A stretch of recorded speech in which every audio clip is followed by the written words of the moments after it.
everybody, welcome to Mrs. G's Sewing Space. I am so glad that you're with us today. I am here talking about my sewing machines and what I usually use them for. It's just going to be a short, brief video this time around. Anyways, I hope you enjoyed knowing what type of machines that I use, and if you have any questions, pop them in the comments below so that we can have a discussion and I can give you any type of information that you need. But just let me...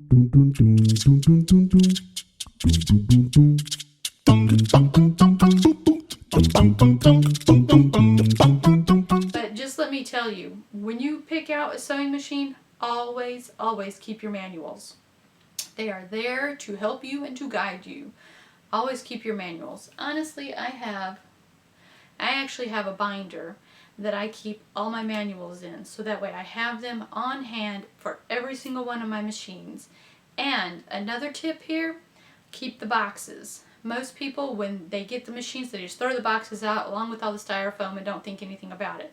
But my family tends to move kind of often, and so we're planning to move again here in the next 2 or 3 years, and I want my machines protected in the move because I have 1, 2, 3, 4, 5.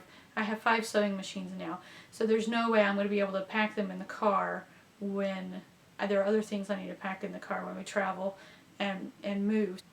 They need to be packed in their original boxes with the original styrofoam so that they can be well protected. So always keep your boxes, just in case you need to move, just in case you need to take your machine from one state to another, just in case you need to take your machine, I don't know, to your sister's house so you guys can have a sew-a-thon over there. It doesn't matter. Unless you are going to a short place like to church, to your sewing group, to, somewhere within local distance, and you can just strap it into your car. I put mine in the car and I put the seatbelt over it so it'll be safe. But for long distances, take those boxes and save them, and that way you can pack everything up and keep everything safe. And those are the only real 2 bits of advice regarding your sewing machine that I have for you, other than learning how to use your machine and always expand your skills. And I can't think of anything else. But love your machine. Take care of it so it can take care of you and your projects. And I think that's it. Let's get to the video. This is my daughter's brother, LX2763. And this is a simple sewing machine. This sewing machine was purchased at Walmart for about $100.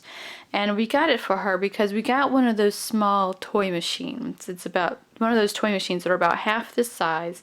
And it had Janome. It had the Janome label on it. So I thought that it was going to be a good but small machine. And I thought that would be perfect for my daughter as she was learning how to sew. Unfortunately, it was still a toy, even with the name brand of Janome on it, and purchasing it from Hancock Fabrics before they went out of business. I thought that it would be a good machine, and it wasn't. Even though it looked like a good machine with a Janome name brand on it, it was still a toy, and it still did not work. So I ended up getting this for her. Now this is a real actual sewing machine. It's a really simple sewing machine. This is the type of sewing machine you want when you are first starting out.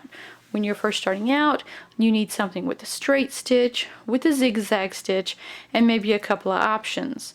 One of the things I really like about this sewing machine is that it has a drop-in bobbin. The drop-in bobbin goes in here.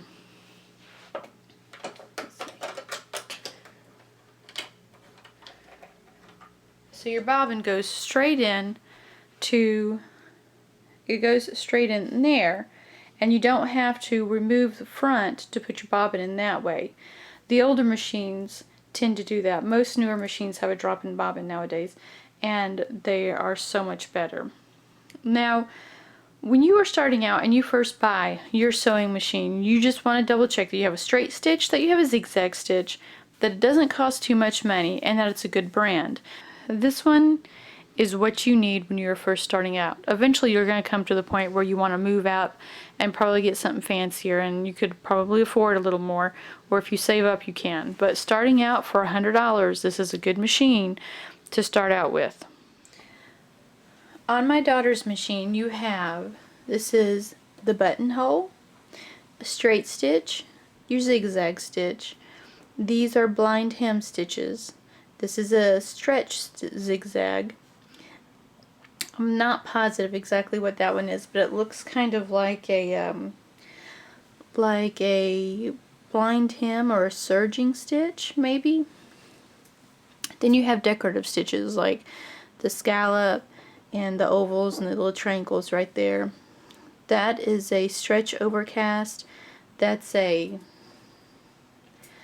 I can't remember what it's called, but it's when you butt two pieces of fabric together.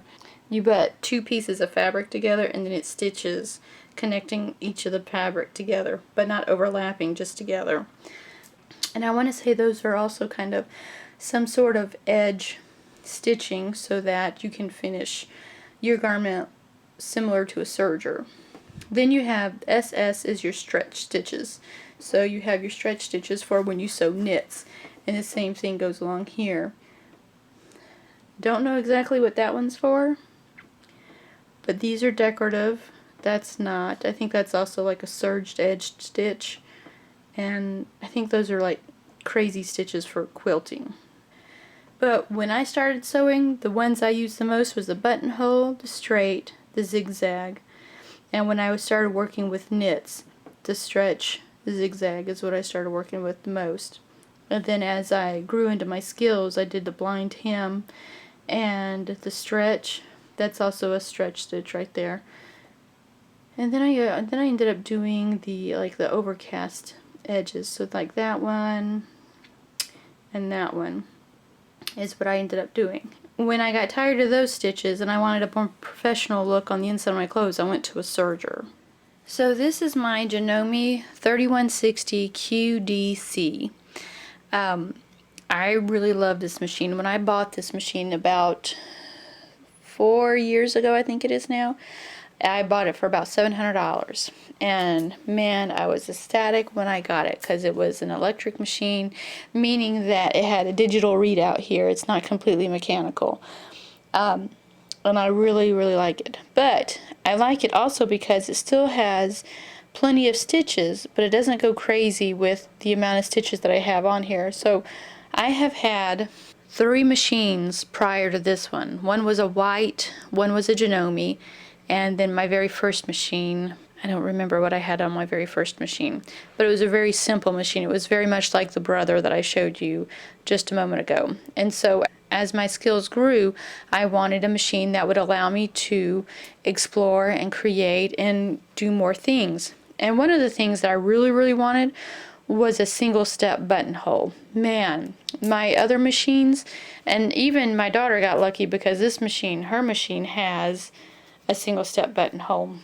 But my prior machines had where it was 4 steps. You literally had to change the knob to each step in order to complete the buttonhole, and I hated that.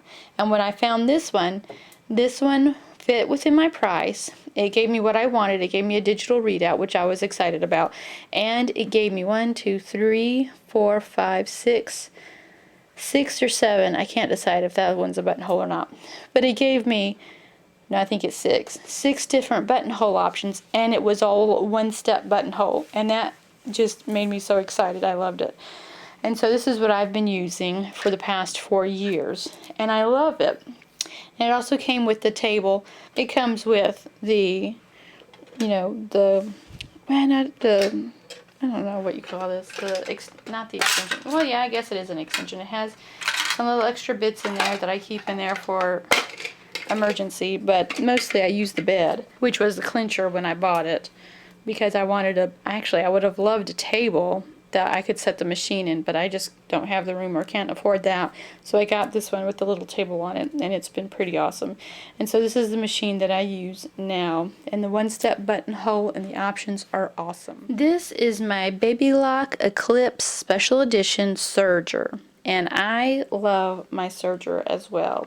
It has helped me so much in making my garments look more professional. Now, I will admit that I use it just for serging, just for cleaning up the edges, and for making things look nice on the inside, especially for fabric that frays. And rolled hems. Rolled hems are something else I use this for on a regular basis. I know a lot of people like to use the serger for knits, and because it has a 4-thread I can't remember what it's called, but it has the 4 threads that sew and serge at the same time, and so it gives you strength on your knit fabrics. But it's never worked out quite for me. Knits have not been my friends very much. But I do love my serger here, and I've had my serger here for now about, I guess, 10 years now. I saved up a ton of money for it, and I am so happy that I have it. But that's the serger that I use for all the inside of my garments now. This is my Juki MCS 1500 cover stitch machine, and it's brand new, and I just got it not that long ago, and I'm super excited about it. But I have to tell you, I haven't used it that much. I'm trying to find a project to get started sewing on again so I can use it. I mean, I did a couple of hems on some knit shorts that I had, and it's awesome. It is awesome. So I'm very happy to have this machine here to allow me to give better finishing to my clothes, to allow me to start to expand my skills in knit fabrics and knitwear, and to be able to just learn and improve, and it makes me happy having another machine anyways. They're my babies, all of them are. And so I'll probably have more videos of how my cover stitch machine works once I get going and figuring out some projects to do with it and start preparing for school and winter clothes. So I love all my machines, and I'm excited about working with the Juki. I hope you enjoyed that short little video. I know it was really short and really brief. I'm hoping to have some tutorials coming up for you. Anyways, I hope that you guys are sewing your little hearts out, and if you have any comments or questions, pop them in the comment section below. I'll answer them to the best of my abilities. Give this video a thumbs up. Those are always awesome. And like and subscribe. That would be awesome too. Share these videos. And for those of you who are on Instagram, pop that tag on your pictures and upload that to Instagram. I would love to see what you guys are doing, just so that, you know, we can all share. And